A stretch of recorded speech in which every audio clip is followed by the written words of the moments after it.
Good na siya. Ug kabantay mo kani adto. Last year pa lang, wa pay usa ka tuig o mo pay pag usa ka tuig ni Bongbong Marcos. Ang unang gibuhat sa Congress nagpadagan og papel na People's Initiative.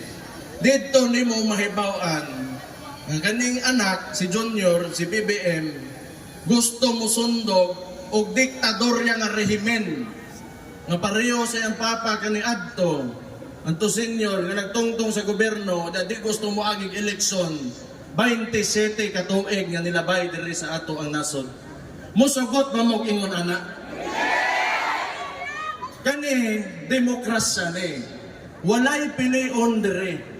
Tanan ay oportunidad kung kinsa gusto manirbisos mga tao mutungtong og gobyerno kay nanglan mo agi kag eleksyon magpapili ka.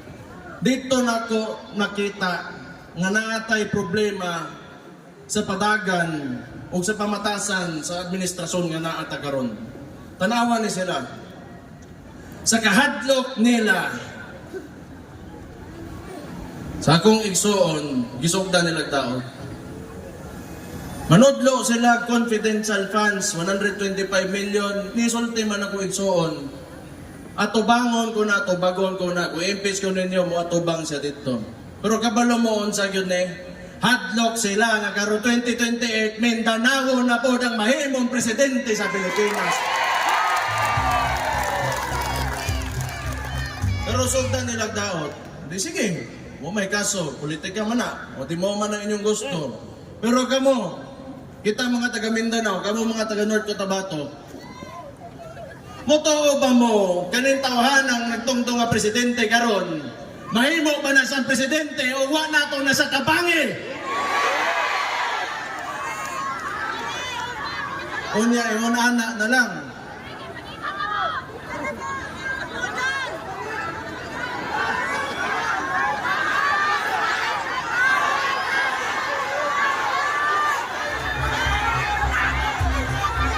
Kamoy nag-ingon anak ha? Okay. Ginabantayan mo guni noon sa mo gawa sa kumbaba ila kung kuanon mo nang kamo na ingon. Tama na. Tinuod na. Manudlo sila. Gabot kwarta anak ko no. Na.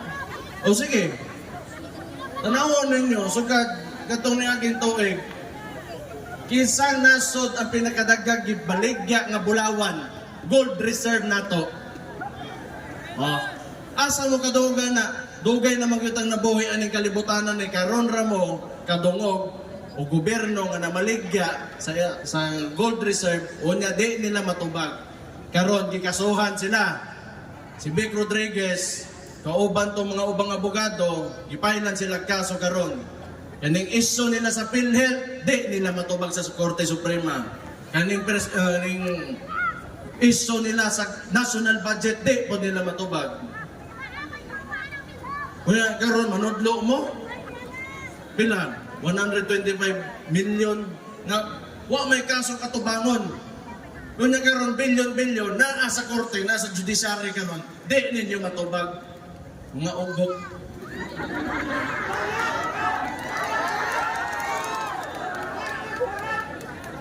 Ngani lang ni Awa, ang mga tao gani kakapildehon bisag unsa ray buhaton. Mao gyud na. Wala wa sila laing mahuna-hunaan ang ilang gibuhat, i-kidnap nila si Rudy Duterte. Technically, kidnapping to. Uwato na to, uon sa ingon sa ICC. Kay confident man gyud me. Storya mi sa ko igsoon. Ako, unsa may balita diha sa kaso. Katong pag nahitabo na, ang ingon dito, wa gyoy kasong mahitabo sa apprehension palandaan kay Rudy Duterte. Layo ra ismo. Kani sila, murag yun sila ni punit og bato niya gibok, gibunan nila silang ulo. Nagtuo manggod sila na mawala si Rudy Duterte, mawala ilang problema. Pero karon nga gibuhat na nila abre na ang mga mata sa tao o karon mas nidako gyud nilang problema kay mabati gyud nilang kalagot sa mga taga Mindanao.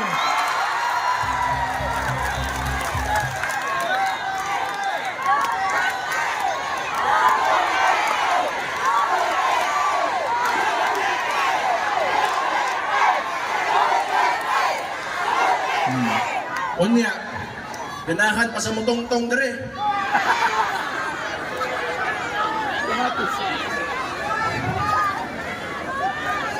Gana lang na, sige lang.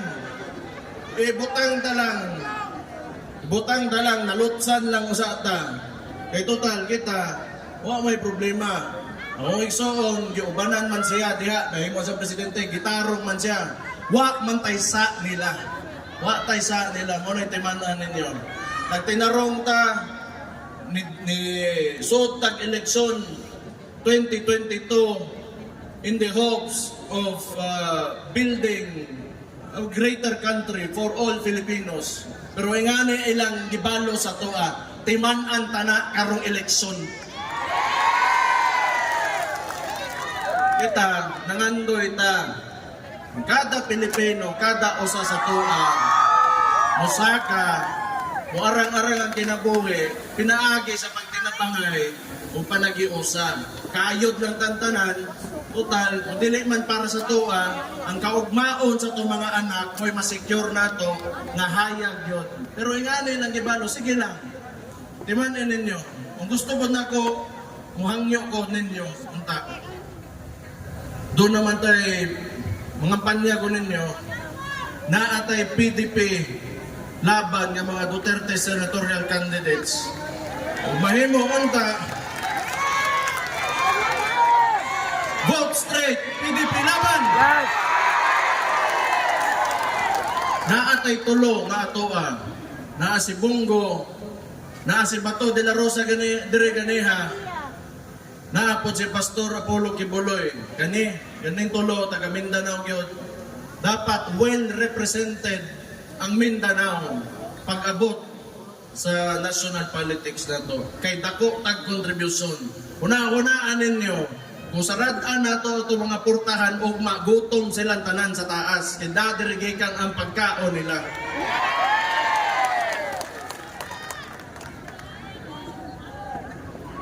Naapot tayo, na si Ipe Salvador, na si Jimmy Bondok, noon, kani mga tawhanan 2016 pa lang yun. Ning uban na sa akong mga amahan o mga loyalista kini sila. So, kung kita manggo gusto nato nang naay giya ang atong pagpili o kandidato, senador karong eleksyon. Ako hangyo sa inyo ha, total naa naman tayo mga cellphone o internet.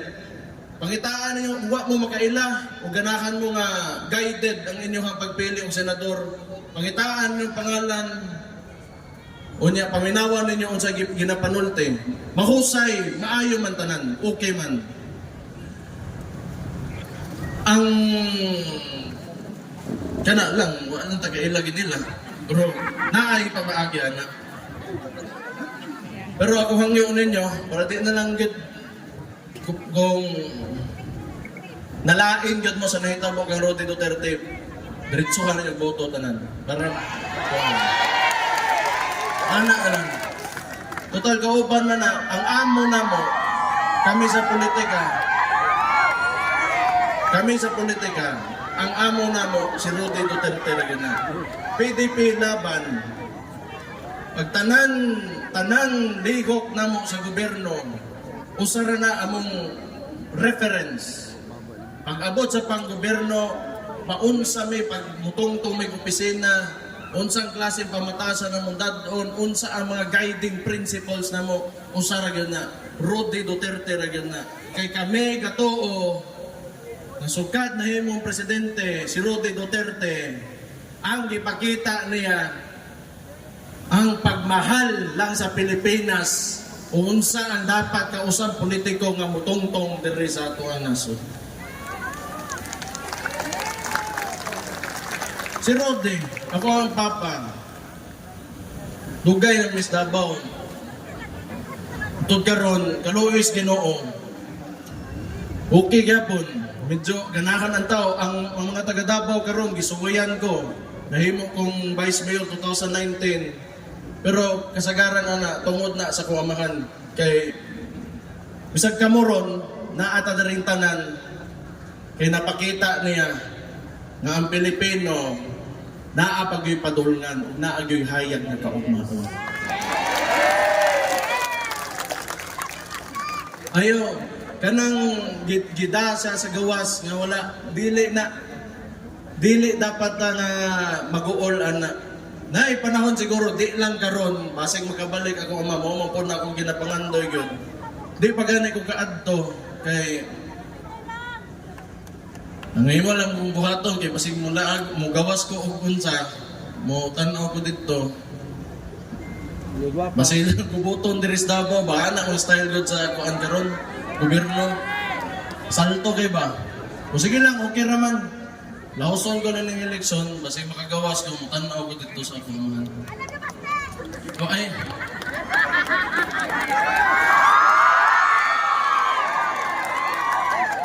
Sumbong tamo sa inyong asawa.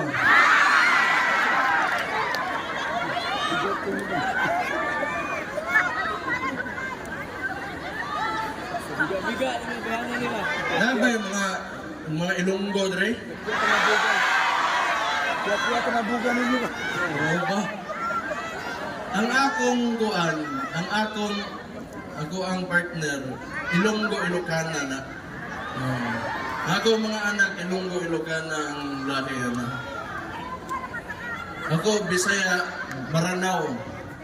Bisaya, Maranao, ug Buutan. Totoo mo?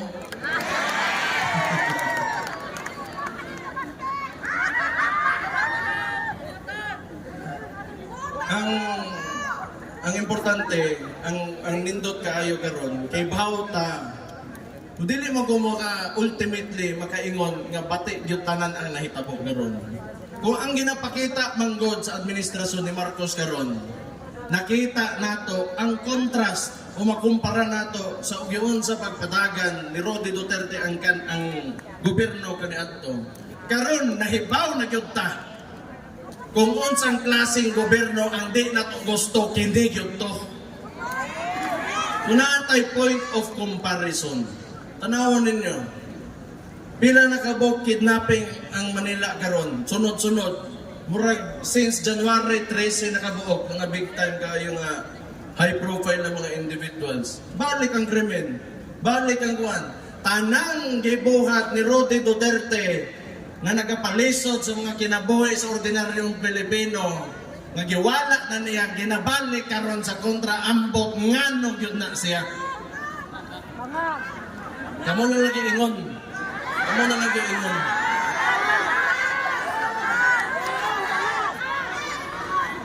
Mga droga balik. Mao na ang mga bata diha gagmay kaayo pang hilabtan.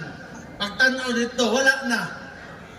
Unyang unsaon ang mga ginikanan anak. Unyang karon ipadala na ninyong tao nga usara nga naiitlog nga magpakita nga suklan niya ang mga daotan diri sa Pilipinas nga ding unana lang ninyo.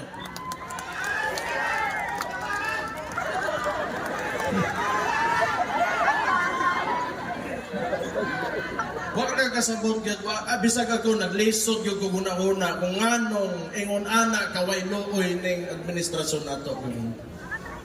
Sige lang, sama sa kong ingon. Muagi tag eleksyon. Kay nanglan muagi tag eleksyon, di ta mo sugot nga way eleksyon. Dili pwede na ipugos na niya iyang gusto nga mahimo siyang murag iyang amakan, wa mo pud say nada, klaro mo pud di niya kaya, di magani sa atubang. Wa mo pud say naingon na tama.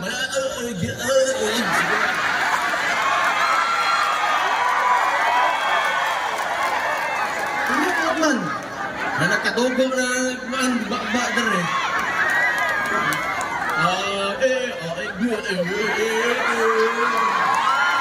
Napay igagang.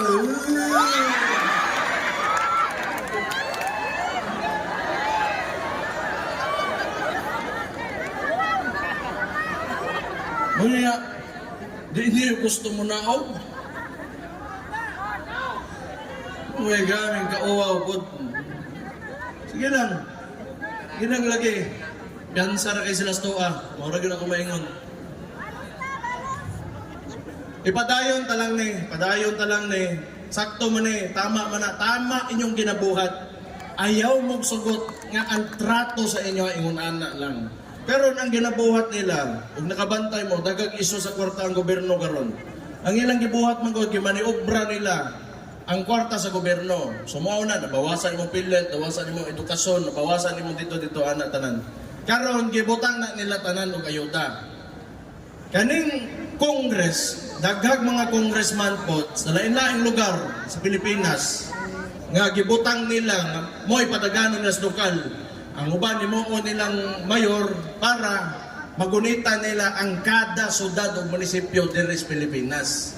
Sumao na ang pamaagi nila karon kanang gimaniobra nilang kwarta tungtungan sa ilang mga politiko og nila aron mo'y gamito nila kanang ayuda para usbo ng hunahuna sa mga Pilipino. Tanaw ninyo kini sila. Tanaw ba nila mausab nila ang hunahuna sa Pilipino pinaagi lang sa ayuda? Nakaminos ra gyud kayo na sila gyud. Kaminos ra gyud kayo na sila. Ang among ginabuhat ana kaniadto, ang ako amakan nahuman ang pinakaunang termino niya Mayor diri sa Davao. Na ang gipuli Vice Mayor karon di admit niya ang sabot magbalik ako amakan uli na pod sila niya di naman gusto mo naog so nahimong admin ni karong unsa admin ning Vice Mayor na kaniadto pag abot og eleksyon ang giingon lang gid sa kong ni Rode sa kong papa waan ninyo ang kwarta pero botoha ang kinsay nasa kasing-kasing ninyo. Nga naman po, kana manggod, buwis na. So kitang tanan nga nagapanarbaho, mupalit o bisag sa goods and commodities di as mga tindahan na ay resibo, nagabayad tag buwis. Kunya karon para tungtungan nila nga ingunana, nga ingno nila ilaha baga silagnaw. Kwarta na to na, kuhaan ninyo, kutda ninyo, o kung kuwang pangayo pa mo. Walay lain eh. Kasi Marcos Manggot, way na himong tulay, way na himong dalan, way na himong, wag yun. Mauna karon gusto niya nga, o hilo mo niya, itsahanta mo kwarta. Unsang klaseng leader ka kung yung nana lang yung treatment sa mga tao. Kana Manggot, ang gusto niya, i-feed niya, o isatisfy niya ang tao sa karon. Dili kitang mga Pilipino sugad si Rodi Duterte na himong presidente diri sa Pilipinas ang kaugmaon na atong ginatan-aw karon dili ang karon.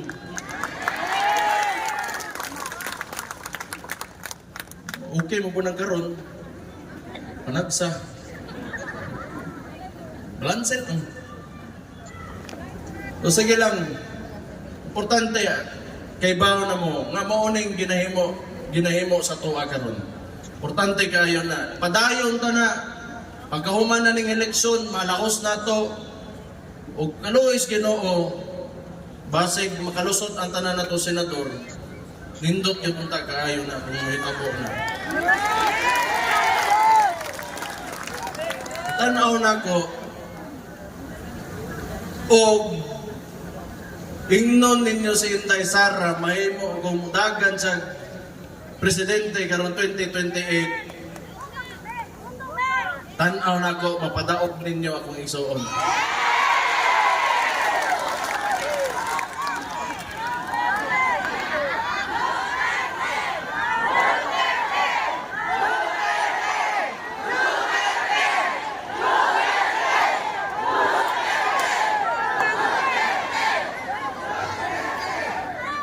Gamay antos lang, ana man ganang ang gobyerno, ang usa ka nasod, dili man gyud na overnight.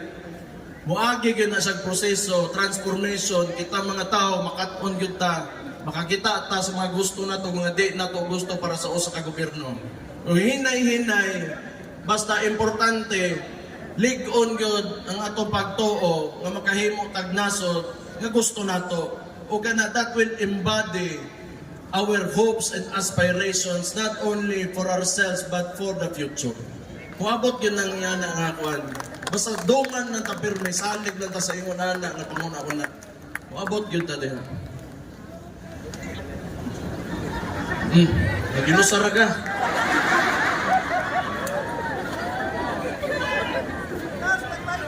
Pero wala ko mag-expect nga ingon ani kadaghan ang adto diri karong gabi. Tayo. Muna ako magbasing magkita may buhon sa kong isuon. Sultihan ako. Mapakita na ako sa picture niya. Hinon ako nga daghang pong gahuwat niya diri. Sultihan ko na ako amahan nga makita ko ni siya ka para malipay pagkabaw sa nga daghan ko na nagmahal niya. Salamat din kayo.